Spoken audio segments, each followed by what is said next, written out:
Mismo, tama yan.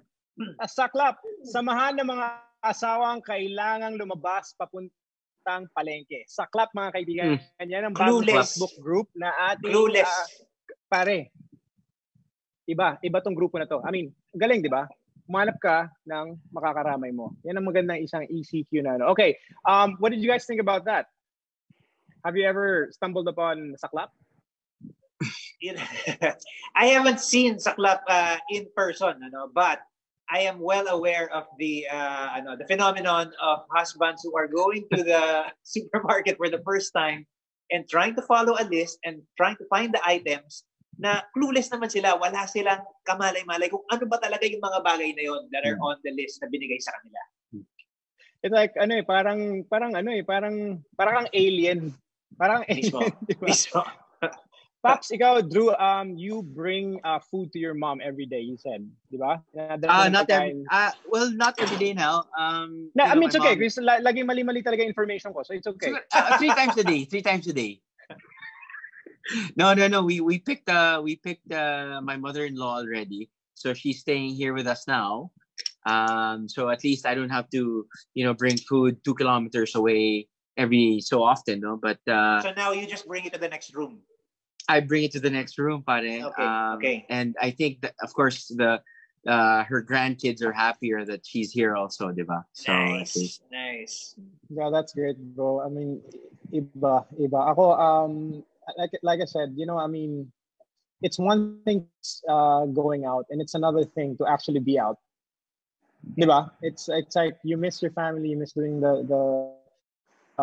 miss doing things for them, pero pagdating mo dun sa bahay and you have to do the groceries and everything, ang kailangan mo lang talaga, kailangan mo ng karamay dito. Kailangan mo ng tulong. Because of that, meron tayong guest tonight. Tinawagan mo yung leader ng Saklap. Yan. Yung leader ng Saklap, Paps, meron siyang binibigay sa atin na free membership kung gusto natin. Basta makapag-guest daw siya dito sa gabi na naman. Anyway, is he in? Is Danny Fernandez here? Hello, good evening mga idol. Hi, Danny. Well, welcome to Gabi na naman, and kamusta ka? Nakapag-grocery ka na ba? Yes, good evening. Of course, kahapon pa sinamantala natin yung pagpalayang araw kahapon. Nakipagsabayan tayo. Pero nakaraos naman tayo sa pamamalengke pag-grocery natin. Salamat sa it's very an honor for me to be part of the episode 1 ng Gabi na naman. Hindi, Paps, kami, saludo kami sa'yo, si Drew, Pao, and alam namin na na isang napakagandang bagay yung sinimulan mo. Kasi, di ba? Yan, para sa'yo.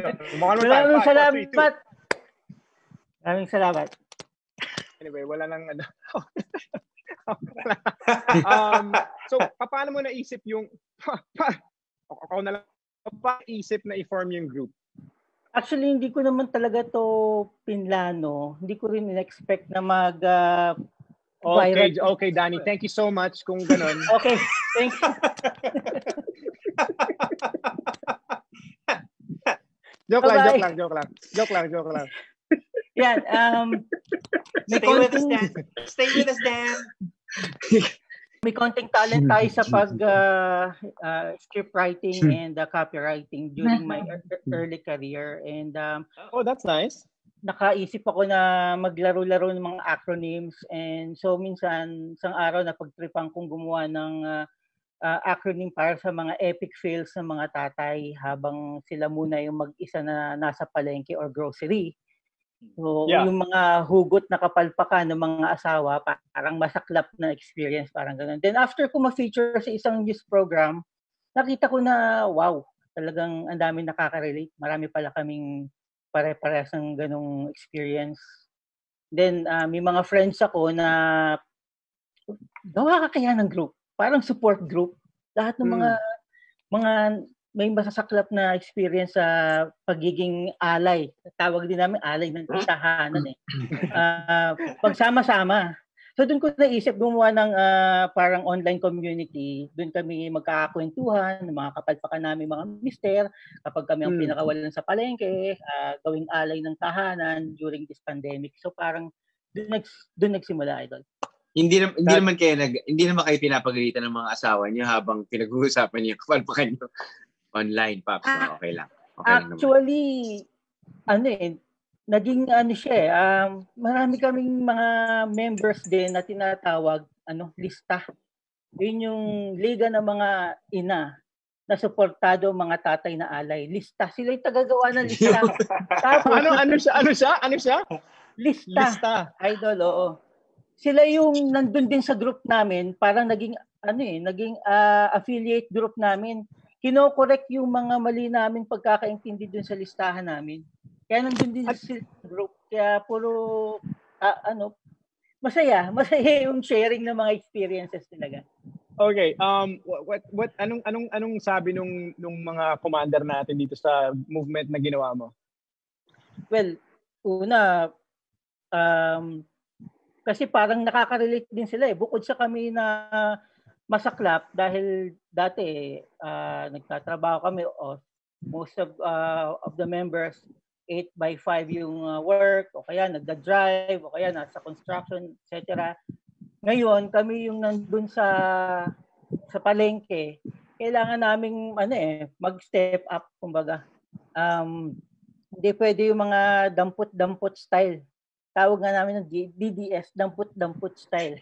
Wala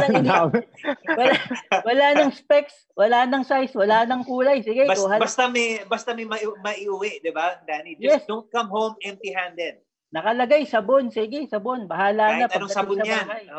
Pero meron ding meron din 'di ba, Pops, yung pag parang feeling mo, hindi, binili ko na nga pero pag uwi mo mali ka, pero mali ka pa rin. Pag mali ka talaga 'di ba?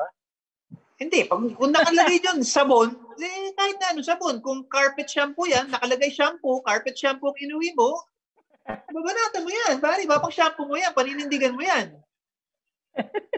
Eto ang tanong ko, Danny. Yes. Except if you're allowed.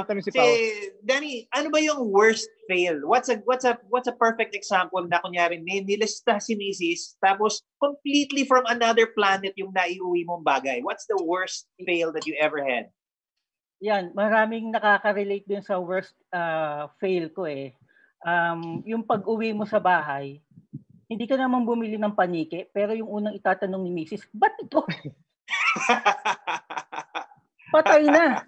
Kasi bumili ako akala ko, 1 galong hand soap yung nabili ko. Di pinaglalagay na sa mga smaller containers. Pagdating nung gagamitin na, hand sanitizer pala. Kaya yun. All right, Danny, this is a phone-in question of Olives.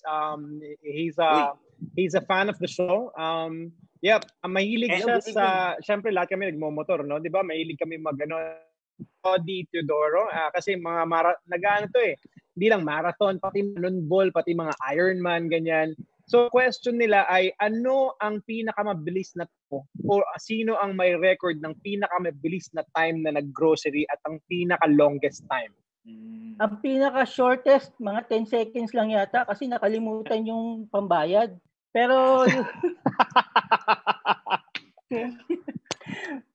mabilis lang yung mga 10 minutes to 15 minutes, lalo na pag malapit lang yung talipapa.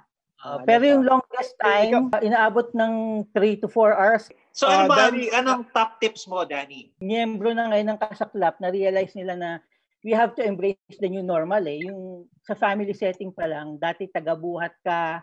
So yung mga ganung bagay, kailangan matutunan mo yun. Even after the ECQ, tuloy lang ang pagiging alay ng tahanan ng mga tatay siguro.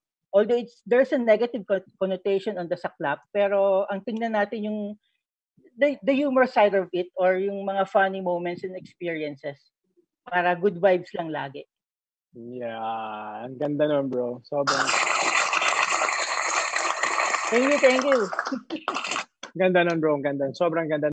Danny, we want to thank you for we loved having you here and maraming salamat sa shinare mo sa amin.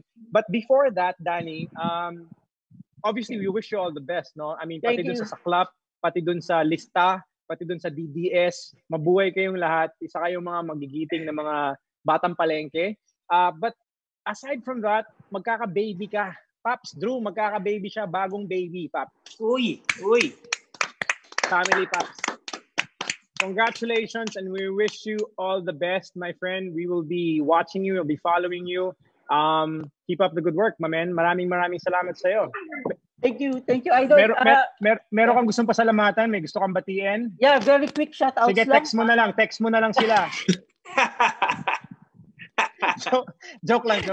Bro, quick shout-outs lang for my Buklod MME, such my family in the church. Lagalag sa aming tropang gala. Next year na tayo dahil ECQ. Tropang kulan. Kapi tayo minsan ulit. My Dad Tribe PH and Tatays of Manila, they have a very good Facebook group. Maria Spad, my wife's tropa. Boss Idol Andrew, pinupuntahan nila yung mga pinupuntahan mo din sa isa mong program. One time nag-Bangkok sila, kaya lang yung in-interview mo noon na old fella, he passed away. Pero they tried to look for that guy Pero well, nasabi ko lang. Sige lang, labas mo lang lahat. Ito pala, Mel, yung sabi ni Mr. Mo, wala raw baking flour sa palengke kanina. Walang sisihan, wala talaga. Yan And last, my friends from PAK LAP and Demo X Maneuvers and si Alan kasama dito. Kamusta raw, Idol? Nakasama mo siya sa dating sa gym sa Marcos Highway. Idol Eco. Yun lang. Oo, naalala ko yun. Pati yung mga nakasabay ko dun sa jeep dati sa Marcos Highway. Naalala ko lahat yan. Binabati ko kayo. Kamusta raw? Danny, thank you for being game. Thank you for being amazing. And idol ka namin, Tol. Maraming salamat sa'yo. Dahil dyan, ito para sa'yo. Maraming salamat. All right, family, Danny, thank my you. My wife, thank you so much. My parents in Laguna, my wife and my kid, thank you for supporting me. Okay. God bless you, Danny. And sleep well tonight. Maraming salamat. Hanggang sa muli, kapatid. Mabuhay ka. Here's a banana for you. Here's a papaya for you, Idol. Woo!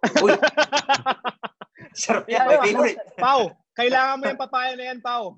Yun. That's where my papaya went. All right, everybody. That was Danny Fernandez for you of Saklap. Maraming salamat sa iyo, Danny. Thank you so much for everything that you have shared with us tonight. Mga katoto, kung kailangan nyo ng suporta, alam nyo na kung saan sila hanapin. Saklap, SAKLAPP. Share your own palengke versus grocery experiences. Comment na dito, of course. And comment on grocery items na parang mahirap bilhin ngayon.